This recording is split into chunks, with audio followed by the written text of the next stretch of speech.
Holey Artisan হামলার ৮ বছর আজ দিনটি স্মরণ করছেন আইন শৃঙ্খলা বাহিনীর সদস্যরা। দর্শক, এই মুহূর্তে গুলশানে রয়েছেন আমাদের সহকর্মী শাহাদাত নিশাদ। এ ব্যাপারে কথা বলতে আমরা যুক্ত হচ্ছি নিশাদের সাথে। নিশাদ, এই হামলায় তো আইন শৃঙ্খলা বাহিনীর কিছু সদস্য নিহত হয়েছিলেন। নিহত পরিবারের সদস্যরা কি এসেছেন কিনা, আর পুলিশ সদস্যরা কি বলছেন এ ব্যাপারে, কি তথ্য রয়েছে সর্বশেষ জানাবেন।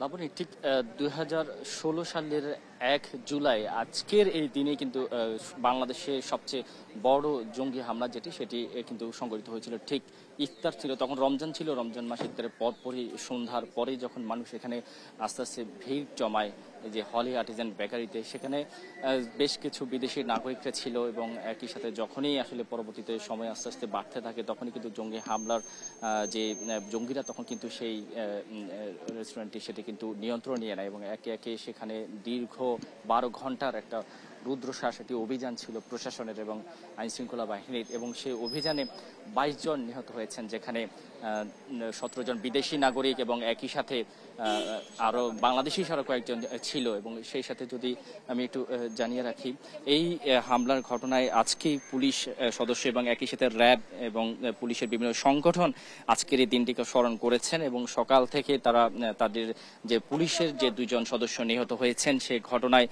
তাদের সেই বেদিতে কিন্তু তারা আসেন এবং সেখানে র্যাবের মহাপরিচালক ঠিক 9টায় সেখানে পুষ্পস্তবক অর্পণ করেন এবং সেক্ষেত্রে জঙ্গি যে হামলার ঘটনায় সেক্ষেত্রে বাংলাদেশ কতটা নিয়ন্ত্রণ রয়েছে সেই বিষয়টি, সেই গুরুত্ব তিনি তুলে ধরেছেন। এবং একই সাথে পুলিশের হেডকোয়ার্টার থেকেও কিন্তু অতিরিক্ত আইজিপি এবং সিআইডি থেকে একই সাথে এসবি থেকেও কিন্তু আইন শৃঙ্খলা বাহিনীর লোকজন আসেন এবং এসবি প্রধান যেটি জানিয়েছেন, অনলাইনের যে সক্রিয়তা, জঙ্গিদের হামলা তারা বিভিন্ন সময় অনলাইনে সক্রিয়তা বাড়লেও কিন্তু সেক্ষেত্রে পুলিশ প্রশাসনের তৎপরতায় সেটি নিয়ন্ত্রণ রয়েছে। অন্যদিকে ডিএমপি কমিশনার পক্ষ থেকে জানানো হয়েছে তাদের যে সিটিটিসি টিম রয়েছে সেটি কিন্তু সার্বক্ষণিক জঙ্গি হামলা, যদি আগে একসময় সেই ঘটনায় জঙ্গি হামলার হওয়ার পরে যে ক্ষেত্রে প্রশাসনের ব্যবস্থা ছিল, সেক্ষেত্রে এখন জঙ্গি হামলার ঘটনার আগে কিন্তু তারা তৎপর হয়েছে এবং সেটি নির্মূল করতে তারা সক্ষম হচ্ছেন।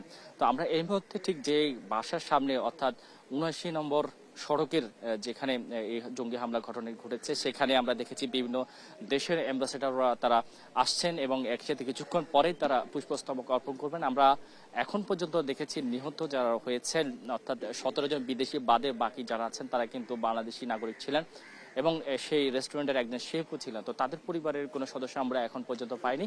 আইন শৃঙ্খলা বাহিনী পরবর্তীতে কিন্তু এখন যে অ্যাম্বাসেডররা আছেন তারা এখানে আসছেন, এখানে পুষ্পস্তবক অর্পণ করবেন এবং এরপরই এখানের পরে তারা আবার সেই পুলিশের নির্মাণের যে বেদি রয়েছে সেখানে তারা পুষ্পস্তবক অর্পণ করবেন। তো লাভনি, এই ছিল হলি আর্টিজান হামলার যে ঘটনা, সেখানে যে মানুষের স্মরণ করার আজকের এই দিনের ঘটনার সবশেষ খবর।